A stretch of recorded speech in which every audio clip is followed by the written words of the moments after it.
Class 10 वाले बच्चों के लिए ये इंपॉर्टेंट वीडियो है।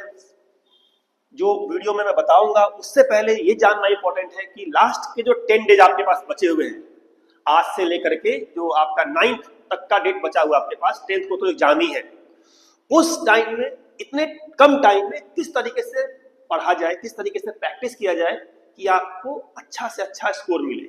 मैं ये नहीं बोलूंगा कि लास्ट के 9 डेज में आप 99% स्कोर कर लोगे, लेकिन जो मैं क्वेश्चंस करा रहा हूं यहाँ पे बोर्ड पे, जो क्वेश्चंस मैं डिस्कस कर रहा हूँ, ये सोच कर रहा हूं कि अभी तक भी अगर आप कॉन्फिडेंट नहीं हो, अभी तक भी आपको मैथ में डर लग रहा है, तो इन क्वेश्चंस के थ्रू आप अपने कॉन्फिडेंस को बिल्ड कर सकते हो। मैं क्या कर रहा हूं, अभी जितने भी प्रीवियस ईयर्स के पेपर है मैं स्टार्ट कर रहा हूं 2024 से, ठीक है, क्योंकि आप हमेशा कंफ्यूज रहोगे कि मैं क्या करूं, एनसीईआरटी करूं, मैं सैंपल पेपर करूं, कि मैं क्या करूं, तो ये कंफ्यूजन बच्चों में रहता है। तो आपको क्या करना है, जो पेपर्स आए हुए हैं प्रीवियस ईयर्स में, 2024 में, 2023 में, 2022 में, 21 में, उसको उठाओ और रैंडमली क्वेश्चन उठाओ कहीं से भी जो आपको लगता है आपको आता है, और उसका आंसर निकाल कर देखो एंड तक, और फिर ऐसे मैच करो। तो मैं यही कर रहा हूं अभी इस वीडियो में, और ऐसे मैं कम से कम जितना हो सकता है मैक्सिमम से मैक्सिमम वीडियो बनाने की कोशिश करूंगा। हर ईयर के पेपर में से कुछ इंपॉर्टेंट क्वेश्चन आपको प्रैक्टिस कराऊंगा, ठीक है। आपको आता है सब कुछ, मैं नहीं कहता हूं कि आपको बिल्कुल नहीं आता होगा, आपको बिल्कुल आता है, लेकिन आपको प्रैक्टिस करके देखना है कि जो इसका चॉइस दिया हुआ है वो आपका चॉइस आ रहा है या नहीं आ रहा है। तो क्या करना है, कैसे उठाना फायदा आपको, जो भी प्रॉब्लम्स मैं कर रहा हूँ डिस्कस यहाँ पे, चाहे मैं 5 करूँ, चाहे 7 करूँ, चाहे 10 करूँ, कम से कम ही करूंगा क्योंकि ज्यादा टाइम आप वेट नहीं कर पाते हो यूट्यूब पे, लेकिन 5 से 7 क्वेश्चन भी अगर मैं यहाँ पे करा रहा हूँ ना, तो आपको क्या करना है, आपको 5-7 क्वेश्चन को देख करके वीडियो को स्टॉप कर देना है, और स्टॉप करके एक बार खुद से ट्राई कर लेना है, और फिर देखना है कि जो मैं करा रहा हूँ यहाँ पे आंसर निकाल रहा हूँ, आपका भी आंसर वही है कि नहीं। क्योंकि अगर सिर्फ देखते के करोगे प्रैक्टिस तो फिर से बेकार हो जाएगा, ठीक है। तो स्टार्ट करते हैं। पहला क्वेश्चन है, इसमें क्या था 2024 में क्वेश्चन नंबर 10 लिया मैंने, एमसीक्यू है ये। इस एमसीक्यू में एक बार मैं चॉइस लिख देता हूँ, चॉइस क्या क्या है, पी निकालना है, और पी का जो चॉइस दिया है ना, चॉइस लिख रहा हूं पहले कि चॉइस क्या क्या है पी का, और करना कैसे, मतलब करना ये है कि क्वेश्चन बोला कि इसके जो जीरोज है, इसके जीरोज, फर्स्ट इक्वेशन के जीरोज, ठीक है, zeros of the first equation are twice the zeros of the second equation. इसके जीरोज क्या है, zeros are twice zeros of this, ये क्वेश्चन दिया। क्या दिया हुआ है, जो फर्स्ट इक्वेशन के जीरोज हैं वो क्या है, are twice zeros of this, और क्या निकालना आपको निकालना है पी की value, find the value P. ये आपका क्वेश्चन नंबर 10 था 2024 में। पहले चॉइस सुन लो क्या क्या है, और तब तक आप ट्राई भी करते रहो, ठीक है। चॉइस क्या क्या है, चॉइस इसका है, एक चॉइस है ए माइनस में 5/2, बी चॉइस है 5/2, सी चॉइस है इसका माइनस में 5, और डी चॉइस है इसका 10। अब सबसे पहले आपको ट्राई करना है, ठीक है, और ट्राई करके एक बार देख लो कि आप स्टेप्स क्या लगा रहे हो, स्टेप्स लगाना आ रहा नहीं आ रहा है, स्टेप्स लगाने के बाद एंड तक पहुंच पा रहे हो, और एंड तक पहुंच पा रहे हो से कौन सा आंसर है।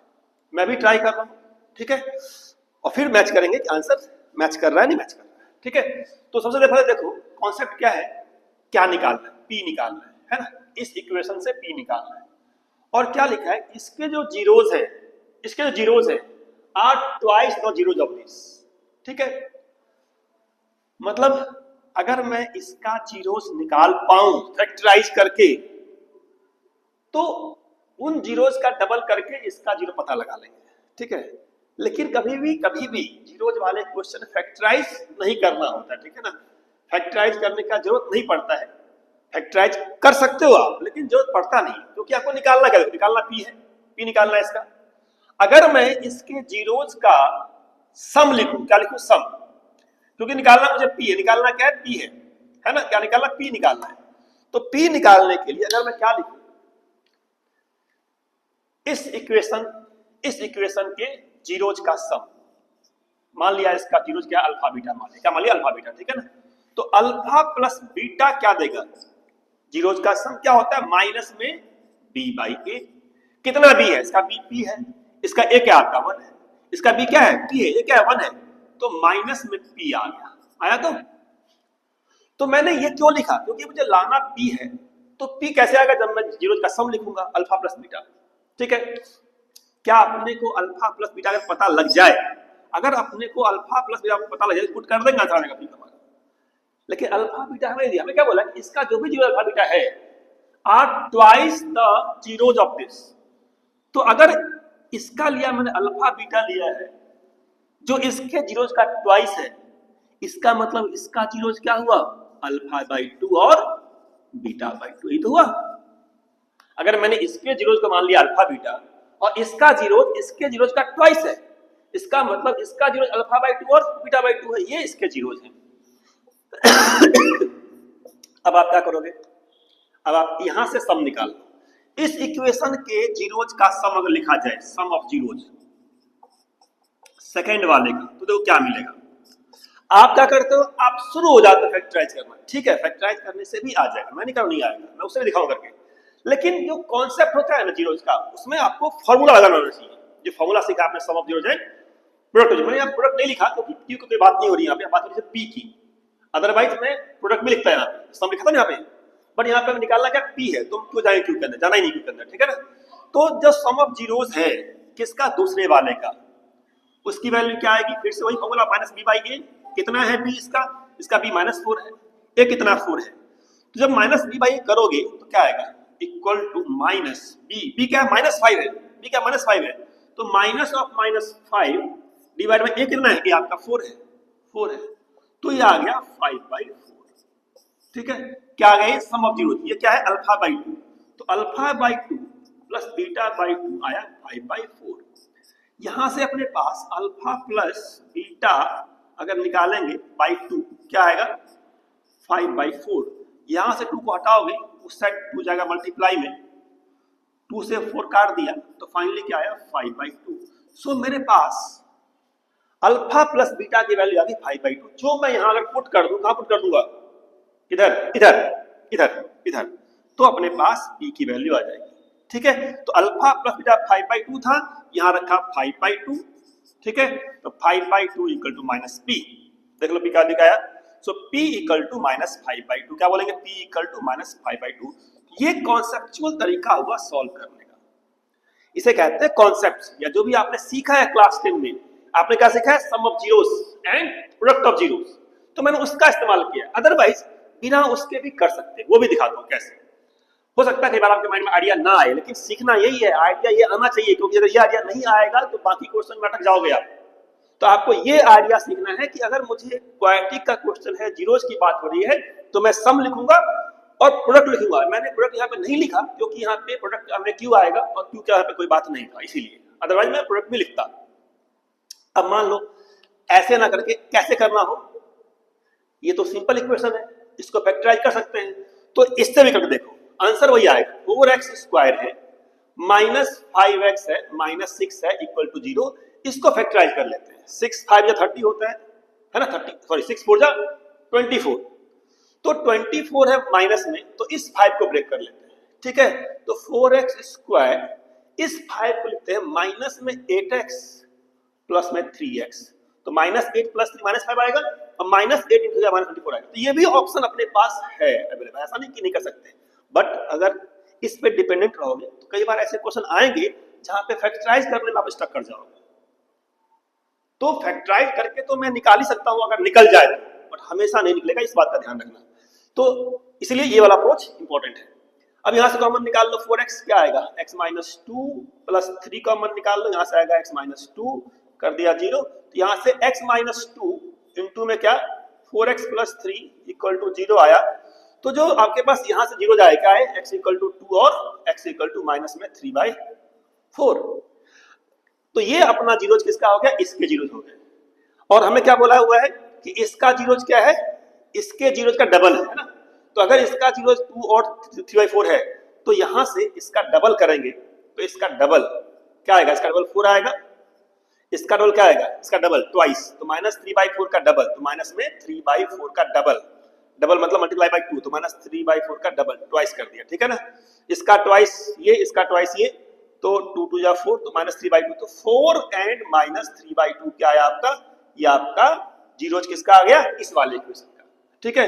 तो अगर मैं इस वाले का लिख दूं 4 एक जीरोस, ठीक है, अल्फा 4 बोल देता हूं और बीटा क्या हो गया माइनस में 3/2।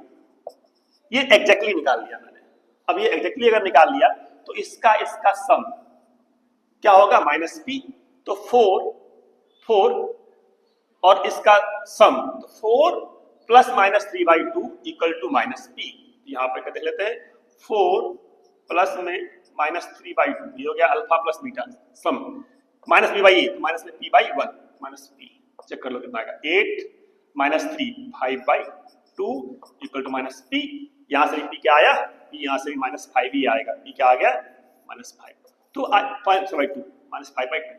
तो तरीके दोनों हैं, फैक्टराइज करके भी और बिना फैक्टराइज करके भी, लेकिन बिना फैक्टराइज करने वाला आपको सीखना है, ठीक है। तो करते हैं नेक्स्ट क्वेश्चन इसी कॉन्सेप्ट पे। तो आंसर क्या था इसका माइनस में 5/2। आप देख लो, मैच कर लो आपका आंसर ये मैच कर रहा है या नहीं कर रहा है, ठीक है। आपको ए बी दिया रहता है और सी पूछा जाता है, कोई एक नंबर है ना। नॉर्मली ए पे नंबर दे देंगे, बी में नंबर दे देंगे, कोई एक यहाँ पे के कर देते हैं, के या अल्फा कर देंगे। बट इस क्वेश्चन में तीनों ही अननोन कर दिया। तो ऐसे जो चॉइसेस हैं क्लास 10 वाले बच्चों को थोड़ा मुश्किल लगता है, बट ये बहुत ही इजी क्वेश्चन है। क्यों? क्योंकि आपको डायरेक्टली दिया हुआ है, क्या दिया हुआ है कि roots are real and equal. ये लाइन क्या लिखा है, roots are real and equal, ये जो लाइन लिखा होता है। तो ये आपको याद आ जाना चाहिए देखते ही कि ये क्या कॉन्सेप्ट होता है। अगर किसी क्वाड्रेटिक के रूट्स रियल और इक्वल दिया हुआ है, क्या लिखा है रियल एंड इक्वल, तो ध्यान से याद करो कि रियल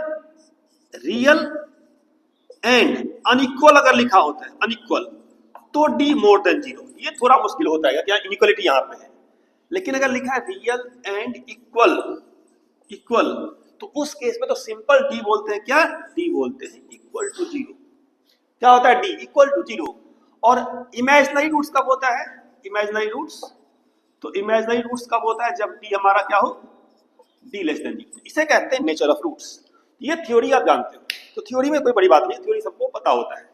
तो थ्योरी तो पता है आपको कि रियल एंड अनइक्वल नहीं दिया, ये भी दिया हो सकता था, लेकिन क्लास 10 में इनइक्वालिटी नहीं है तो चिंता की बात नहीं है। आईसीएसई में इनइक्वालिटी होता है, सीबीएसई में नहीं होता, ठीक है।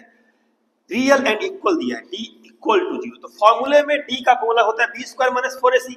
पता है आपको कि डी क्या होता है बी स्क्वायर। तो आपको क्या गिवन था, B square minus 4ac equal to 0। अब समझ ध्यान से क्या है, जो बी है वही बी है, जो ए है मतलब बी का। अगर इस इक्वेशन के लिए इस इक्वेशन आप एबीसी निकालो, ए आपका ए ही है, बी आपका बी, सी आपका सी ही है। मतलब जो एबीसी का जो वैल्यू होता है डिस्क्रिमिनेंट वाले में, वो वैल्यू सेम ही जो यहाँ पे होता है दिया हुआ है, ठीक है। तो कुछ नहीं करना है आपको, क्या करना है सिंपली देख लेना है कि चॉइस कौन सा है। तो B square equal to 4ac हो गया। अब देख लो कौन सा चॉइस है, B square equal to 4ac, देख लो कौन सा चॉइस है। तो ऐसे सिंपल क्वेश्चंस भी आए हुए हैं। बी स्क्वायर इक्वल टू क्या है 4ac, क्या ये वाला है, नहीं ये वाला है, नहीं ये वाला दिख रहा है। बी स्क्वायर क्या है, इधर जाएगा 4, तो ये इतना सिंपल क्वेश्चन था ये वाला। बस क्या किया जा रहा है, आपको एबीसी में डराने की कोशिश की जा रही है। डरना नहीं है बिल्कुल भी, ठीक है। समझना कि आपने जो किया है, पूछेगा वही जो किया है, उसको थोड़ा उल्टा पुल्टा कर देगा। जैसे यहाँ पे क्या कर दिया, बी स्क्वायर 4ac पता है आपको, यहाँ पे डिवाइड में कर दिया, अरे जाएगा उस साइड तो 4ac हो ही जाएगा अपने आप, ठीक है। अब ये क्वेश्चन कर लेने के बाद अगर इस क्वेश्चन में जहां पे एबीसी लिखा था, हो सकता है एग्जाम में पी क्यू आर कर दे। अगर यहाँ पे पी क्यू आर कर दे तो घबराने की बात नहीं है, तो यहाँ पे कुछ भी चेंज हो सकता है। तो इसलिए मैंने कुछ कहा कि यहाँ पी क्यू आर हो सकता है, यहाँ पे ए, यहाँ पे b/2 हो सकता है, यहाँ पे c हो सकता है। तो चाहे वेरिएशंस कुछ भी हो, रिजल्ट क्या है B square minus 4ac equal to 0, B square 4ac। अब ये उल्टा पुल्टा लिखा हो सकता है, जैसे यहाँ पे लिखा था B square ac equal to B square by 4 ऐसे, या लिखा हो सकता है b/c इक्वल टू 4a/b ऐसे लिखा हो सकता है। तो कुछ भी वैरायटी यहाँ पे दिया जा सकता है, ठीक है। तो करते हैं नेक्स्ट क्वेश्चन इसके बाद। चलो तो अब देखो सबसे इजी क्वेश्चन क्या निकालना था, क्या निकालना है इसके अंदर, देखो जरा एलसीएम निकालना है। अब एलसीएम निकालने वाले क्वेश्चंस में भी बच्चों को कंफ्यूजन रहता है, कंफ्यूजन रहता है एग्जाम के टाइम पे, इसीलिए क्वेश्चन पूछा जाता है इस क्वेश्चन, ठीक है ना। और नॉर्मली आप करके जाते हो नंबर्स वाला, यहाँ पे ए बी घुसा दिया, ठीक है। क्या निकालना एलसीएम, तो पहले सोच लो आंसर क्या होना चाहिए, क्योंकि यहाँ भी गलती करते हैं स्टूडेंट्स। सोच के आंसर मन में सोच लो क्या आंसर है, फिर देखना क्या आंसर बता रहा हूं मैं, ठीक है ना। और क्या तरीका होता है याद करने का, कभी नहीं भूलोगे, ऐसा बताऊंगा तरीका मैं कि कभी नहीं भूलोगे आप। इसका आंसर क्या होगा कभी नहीं भूलोगे आप, डायरेक्टली बोल दोगे क्या होता है एलसीएम, ठीक है। अगर आपसे पूछा जाए क्या कि 2 है और 4 है, इसका एलसीएम बताओ क्या होगा, 2 4 का एलसीएम क्या होगा, तो ये तो बता दोगे एलसीएम क्या होगा 2 4 का। क्या होता है, ऐसे करते हो ना आप लोग, ऐसे करते हो 2 है 4 है, 2 1 जा 2, 2 2 जा 4, और फिर बाद में मल्टीप्लाई करते हैं तो कहते हैं एलसीएम क्या है 4 है। तो ये बात समझ में आ रहा है अगर, तो कभी भी इस क्वेश्चन में कहीं भी कंफ्यूजन का कोई स्कोप नहीं है। अगर ध्यान से देखो तो 2 और 4 में एलसीएम क्या हो रहा है, ये 2 का मतलब 2 का पावर 1 है और 4 का मतलब 2 का पावर 2 है। तो जब भी अपने को दो नंबर्स के बीच एलसीएम लेना होता है और दोनों में ए है, ए का पावर 1 है, ए का पावर 2 है, तो एलसीएम क्या आता है, बड़े पावर वाला। तो जिसको एलसीएम 2 4 का निकालना आता है, जिसको एलसीएम 2 और 8 का निकालना आता है, वो इजीली पहचान जाएगा कि यहाँ पे ए स्क्वायर है, यहाँ पे ए क्यू है, तो ए स्क्वायर ए क्यू का एलसीएम क्या आएगा, ए क्यू आएगा। बी 4 है, बी स्क्वायर एलसीएम क्या आएगा, बी 4 आएगा। एलसीएम देखो ध्यान से 2 4, ये बच्चे कंफ्यूज रहते हैं, कंफ्यूज कभी नहीं रहना, आप बेसिक समझना कि एलसीएम निकालते हैं 2 4 से। जब 2 4 एलसीएम निकालोगे तो क्या आएगा, 2 1 जा 2, 2 2 जा 4 आएगा, ठीक है। मल्टीप्लाई किया 4 आया, तो 4 मतलब क्या, 4 मतलब 2 का स्क्वायर, बड़ा वाला नंबर। एलसीएम जब भी लेते हैं ना, लीस्ट कॉमन मल्टीपल, इसका कॉमन, तो इसका मल्टीपल 2 है 4 है 6 है 8 है, इसका मल्टीपल स्टार्ट ही 4 से हो रहा है, तो लीस्ट कॉमन क्या आएगा, लीस्ट कॉमन क्या आएगा, जो इसका वैल्यू है 4, यहां से स्टार्ट ही हो रहा है, कॉमन का मतलब जो दोनों में, तो 4 आपको दिख रहा है एलसीएम में, और 4 आने का मतलब जो 2 का पावर 1 था, 2 का पावर 2 था, उसमें बड़ा वाला पावर। तो यही रहता है कंफ्यूजन, नहीं समझ में आता, बच्चों को याद नहीं रहता, भूल जाते हैं। तो ऐसे याद रखोगे, सिंपल सिंपल क्वेश्चन को तो याद रखोगे कि अगर ए स्क्वायर है, ए क्यू क्या एलसीएम आएगा, ए क्यू। बी स्क्वायर है, बी फोर क्या आएगा, बी 4। अब देखो इस चार्ट में कहां लिखा है ए स्क्वायर बी 4, तो ए स्क्वायर की जगह पे ए क्यूब आएगा और बी स्क्वायर जगह बी 4 है, ए क्यूब बी 4 लिखा हुआ है देखो जगह, तो ए स्क्वायर ए क्यूब से एलसीएम हो गया ए क्यूब, b4 और b स्क्वायर से एलसीएम क्या होगा हमारा b4, a Q into b4 होना चाहिए, है कि नहीं है, देखो ये रहा a क्यू, तो दिख गया कि आंसर ये वाला होगा, ठीक है, आंसर तो यही वाला ही होगा। अब ये 180 कैसे है ये भी समझ लो, कि मान लो अगर चॉइस में 2 a क्यू b4 वाला आ गया अगर, ठीक है, तो 180 कैसे आया, देखो क्या है 18 है, ये क्या 20 है, ठीक है। 18 का मतलब क्या और 20 का मतलब, 18 का मतलब होता है 2 इंटू 3 का स्क्वायर, ठीक है, 9 to 18, और 20 का मतलब क्या होता है, 18 का मतलब ये है, और 20 मतलब क्या है, 20 मतलब 2 इंटू 2, 2 का स्क्वायर इंटू में क्या 5।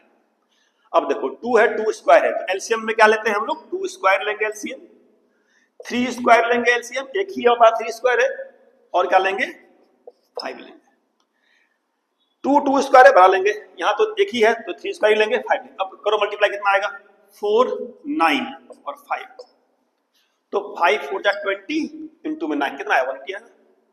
तो एलसीएम निकालना चाहे ऐसे निकाल लो, प्राइम फैक्टर ऐसे निकाल लो, या सिंपल निकाल लो ना, 18 और 20 है, 18 क्या 20 है, ऐसे सिंपल कर लो, 2 9 जा 18, 2 10 जा 20, फिर क्या करोगे 9 10 90 कितना आ गया 90 इंटू में 2 180, क्योंकि इसके बाद डिवाइड होगा नहीं। तो ऐसे ही आप लोग सीखते हो एलसीएम निकालना, बट जब क्लास 10 का सिखाया है प्राइम फैक्टराइजेशन, और प्राइम फैक्टराइजेशन क्या कहता है, अगर दो सेम है बेस तो बड़े वाला लेते हैं एलसीएम, ठीक है, बोलते हैं लिस्ट कॉमन मल्टीपल, बट लेते हैं कौन सा, बड़े पावर का वैल्यू लेते हैं, ठीक है ना। बाकी ऐसे कर सकते हो आप, कितना दिख रहा है 18 10 जा 180। तो नंबर्स का और अल्फाबेट्स का या अलजेब्रा का दोनों का ही एलसीएम जब निकालते हैं हम लोग, प्राइम फैक्टराइजेशन से कर लो चाहे ऐसे कर लो, नंबर वाला कभी भी गलती नहीं होना चाहिए, ठीक है। और जो अल्फाबेट्स हैं वो समझ आ गया क्या होता है, हमेशा जिसका पावर बड़ा है वो लेते हैं एलसीएम के अंदर, ठीक है। और एचसीएफ में क्या लेंगे, एचसीएफ में जब पावर छोटा होता है, मान लो कहता है इसका एचसीएफ होता क्या है, ठीक है, इसी क्वेश्चन में क्या होता है एचसीएफ, ये सीख लो साथ साथ एचसीएफ क्या होगा।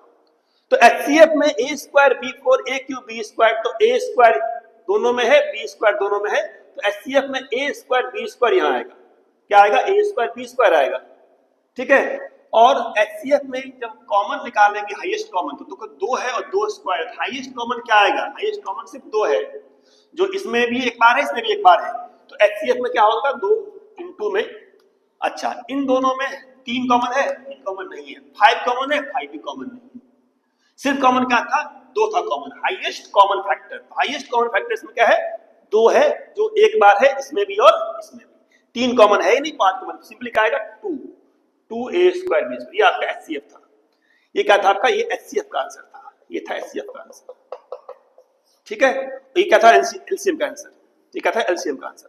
अब इसी क्वेश्चन में क्या वेरीफाई भी कर लो कि HCF और LCM को मल्टीप्लाई करने पे, HCF को LCM से मल्टीप्लाई करने पे वही आएगा जो P और Q को मल्टीप्लाई करने पे आना चाहिए, ये दोनों सेम आता है, जो रिजल्ट्स आपको याद रहना चाहिए कि HCF को LCM से मल्टीप्लाई करने में वही वैल्यू आती है जो नंबर्स को आपस में मल्टीप्लाई करने का, तो वेरीफाई करके देख लेना, ठीक है।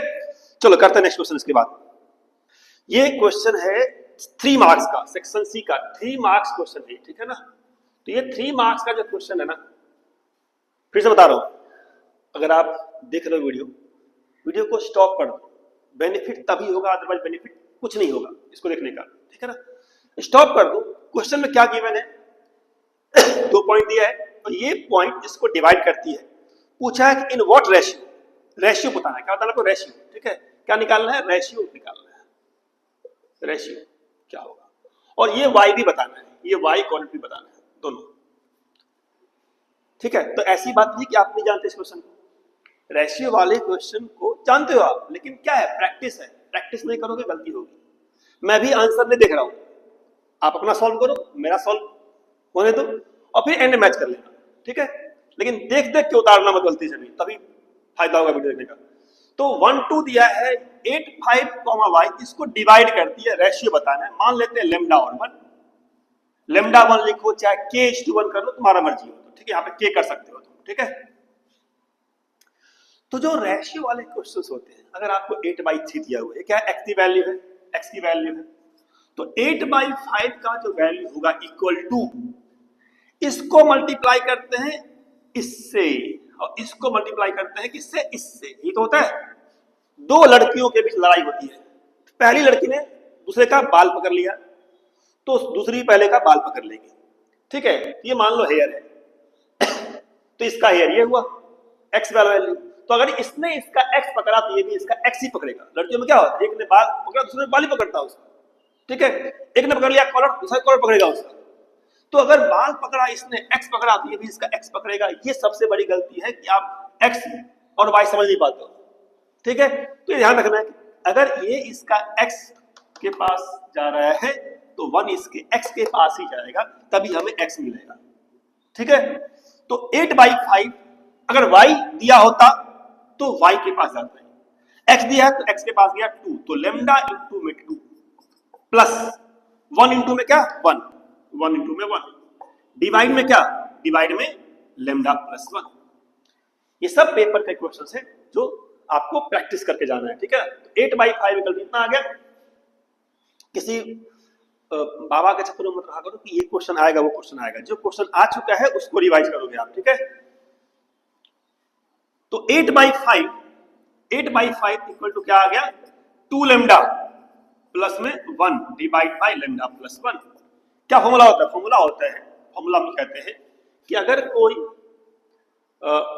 पॉइंट है P x, y, जो इस x1 को y1 को और x2 को y2 को अगर फॉर्मूला भूल गए हो तो फिर मिला दो, ठीक है, किसी रेशियो में डिवाइड कर रहे हैं m/n है और x निकालना है, तो m का मल्टीप्लाई होता है x2 से और n का किससे होता है x1 से। तो हम लोग mn में नहीं जाएंगे, जब भी रेशियो निकालना होता है, रेशियो निकालने में लेते हैं λ/1, इससे क्या होता है थोड़ी चीजें आसान होती है, ठीक है ना।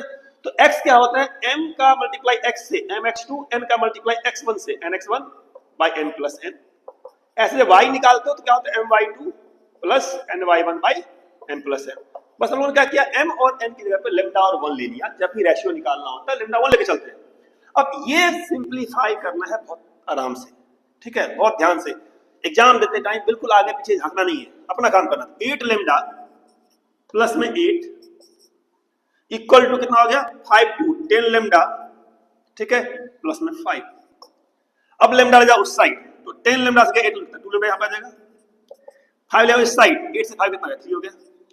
2 लेमडा 3 आ गया, लेमडा कितना आएगा, सो लेमडा इक्वल टू 3/2 ये आ गया। कितना है 3 2 डिवाइड में गया, यही सब उल्टा पुल्टा कर देते हो आप, ठीक है, ऊपर नीचे कर देते हो। ये 2 मल्टीप्लाई में है, अगर 2 मल्टीप्लाई में जाएगा उसे क्या होगा डिवाइड होगा 3/2। तो जो लेमडा का वैल्यू 3/2 आया, इसका मतलब रेशियो क्या बोलेंगे, रेशियो हो गया 3/2:1। जो लेमडा 1 था 3/2:1, फ्रैक्शन में नहीं रखते हम लोग कभी भी रेशियो, तो क्या करेंगे मल्टीप्लाई करेंगे 2 से। तो जब 2 से मल्टीप्लाई करेंगे तो ये हो जाएगा हमारा 3 ये हो जाएगा हमारा 2। जब 2 से मल्टीप्लाई करें 2 कट जाएगा हमारा, ये कर देगा 1 2, तो ये 3:2 हो गया रेशियो। रेशियो आ गया। अब मान लो y निकालना है, तो क्या करना है, यहाँ पे काट के यहाँ कर देंगे 3, यहाँ कर देंगे 2, ठीक है। तो ये जो रेशियो हमारा हो गया, ये 3 हो गया, ये 2 हो गया। अब y निकालना है, तो 3 पकड़ लेगा इसका y, 2 पकड़ लेगा इसका y, ठीक है। तो निकाल दिखाता हूँ y का वैल्यू क्या आएगा। क्या होगा, इस 3 ने इसका y उठा लिया, तो 3y इक्वल टू क्या होगा 3 इंटू इसका y 3 है, तो 3 इंटू 3 प्लस 2 इंटू इसका y क्या 2 है, 2 इंटू 2 डिवाइड में क्या 3 प्लस 2, ठीक है। डिवाइड में क्या होता है ऐड कर देते हैं, जो भी यहाँ पे रेशियो होता है, ठीक है। कितना आ गया 9 प्लस 4 13/5, तो पॉइंट भी आ गया 13/5 8/5, ठीक है। तो इस तरीके से प्रैक्टिस करना है। अभी क्वेश्चन 4 ही है, एक क्वेश्चन और बाकी है, वो भी देख के जाना है, पूरा का पूरा वीडियो देख के जाना है। ये पहला वीडियो है, और ऐसे जितने भी पॉसिबल वीडियो होंगे हर पेपर्स के ऊपर मैं बना के अपलोड करूंगा, और सारे के सारे वीडियो देखना, और प्रोसेस यही लगाना कि स्टॉप कर दिया और सॉल्व किया, आंसर मैच करने के लिए देख लिया एक बार, ठीक है। 2 डाइस जब भी रोल करते हैं, जब भी 2 डाइस रोल करते हैं, कितने रोल किए 2 डाइस, तो 2 डाइस के रोल करने पे आउटकम्स, जो सैंपल स्पेस कहते हैं, सैंपल ऑल फेवरेबल आउटकम्स कहते हैं, टोटल आउटकम, ऐसा टोटल आउटकम्स। तो टोटल आउटकम्स हैं वो कितने होते हैं, ये पहली बात याद हो जाना चाहिए, आ जाना चाहिए। और वो क्या क्या होते हैं। 2 डाइस है, तो हो सकता है पहले पे 1 दूसरे पे 1, पहले पे 1 दूसरे पे 2। और ये क्वेश्चन ऐसा नहीं कि आपको आता नहीं है, इन क्वेश्चनों में गलती होती है, बहुत ही केयरफुली करना है। इसलिए बार बार कहता हूँ कि सॉल्व करो और फिर आंसर मैच करो मेरे से, तब पता लगेगा अच्छा मुझे आता भी है और मैं सही भी करता हूँ। नहीं तो आता होता है बट आंसर गलत करके आता है एग्जाम में। 1 1 1 2 1 3 से कहां तक होता है ये 1 6 तक, ऐसे ही 2 1 से स्टार्ट होगा और कहां तक होगा ये 2 2 कहां तक 2 6 तक, फिर 3 1 से कहां तक होता है 3 6 तक, फिर 4 1 से कहां तक होता है ये 4 6 तक, फिर 5 1 से स्टार्ट होगा कहां तक होगा ये 5 6 तक, और लास्टली 6 1 से स्टार्ट होगा और कहां तक होगा ये 6 6 तक। तो टोटल अपने पास 36 आउटकम्स होते हैं, ठीक है। कितने होते हैं 36, काउंटिंग करोगे तो 6 6 6, हर एक रो में 6 है, तो टोटल आउटकम तो वो 36 हो गया। तो आपको जो फॉर्मूला दिया होता है प्रोबेबिलिटी का, वो क्या होता है, फॉर्मूले में जिसकी प्रोबेबिलिटी निकालनी है उसकी काउंटिंग करते हैं, टोटल काउंटिंग करती है, और ये नीचे डिवाइड में होता है। तो कहते हैं प्रोबेबिलिटी का जो फॉर्मूला है, प्रोबेबिलिटी क्या होता है, फेवरेबल आउटकम की काउंटिंग, फेवरेबल आउटकम्स कितने हैं इसका काउंटिंग, नंबर ऑफ कहते हैं, नंबर ऑफ, और डिवाइड बाय नंबर ऑफ क्या होता है ये टोटल आउटकम। तो टोटल तो पता लग गया 36 आउटकम होंगे जब भी आप 2 डाइस को थ्रो करोगे 36। फेवरेबल आउटकम क्या चाहिए आपको, फेवरेबल आउटकम क्या चाहिए, तो आपको चाहिए जो 2 डाइस मिला है ना, 2 डाइस, उसमें सम ऑफ द नंबर्स, क्या लिखा है ध्यान से, getting sum of the numbers on 2 dice, 2 या 3 या 5। आपको वो 36 ढूंढना है जिसमें सम ऑफ द नंबर, जो 2 डाइस पे नंबर है, या तो सम 2 आ जाए, तो 2 वाला सम तो एक ही केस दिखेगा आपको, ये वाला, ये केस जो है सिर्फ इसी केस में मिलेगा 2। तो सम 2 वाला केस दिख जाए, जो यहां दिख गया, एक तो केस दिख गया, ठीक है ना, ये वाला केस दिख गया। सम 3 वाला केस, तो 3 2 बार आएगा, एक बार 1 2 में, एक बार 2 1 में, सम 3 और कहीं नहीं आएगा, 3 1 4 हो जाएगा, ठीक है। तो 1 2 और 2 1, और सम 5 कहां पे आएगा, सम 5, तो सम 5 आपका आने के लिए ऑप्शन एक तो 1 के साथ है 1 4, दूसरा क्या ऑप्शन है 2 के साथ 2 3, तीसरा क्या ऑप्शन है 3 2 और फोर्थ क्या ऑप्शन है 4 1। मतलब फर्स्ट रो में भी 5 होगा, सेकेंड रो का सम में भी क्या होगा 5 होगा, थर्ड रो में भी क्या होगा 3 2 5 होगा और फोर्थ रो में 4 1 5 होगा, फिफ्थ रो में सम 5 नहीं होगा, सिक्स्थ रो में सम 5 नहीं होगा। अब आप काउंट कर लो कितने हो गए। 2 वाला तो एक ही है 1,1 और 3 वाला 2 था 1 2 और 2 1। कितने हो गए 1 2 3 4 5 6 7। तो फेवरेबल आउटकम हो गए 7। कितने टोटल 36। तो इससे आसान क्वेश्चन नहीं हो सकता और आंसर क्या हो गया 7/36। 7/36 ये आंसर हो गया। बट इस क्वेश्चन में वैरायटी पॉसिबल है, इसलिए मैंने क्वेश्चन डिस्कस किया। तो मैंने 5 क्वेश्चन कराए आज के वीडियो में, फर्स्ट वीडियो में। सेकंड वीडियो में ये बढ़ेगा, 5 की जगह हो सकता है वो 7 हो 8 हो 10 हो। हर एक वीडियो देखना आपको एंड तक और वीडियो को लाइक जरूर कर देना अगर क्वेश्चन समझ में आया और अच्छा लगा। Thank you very much.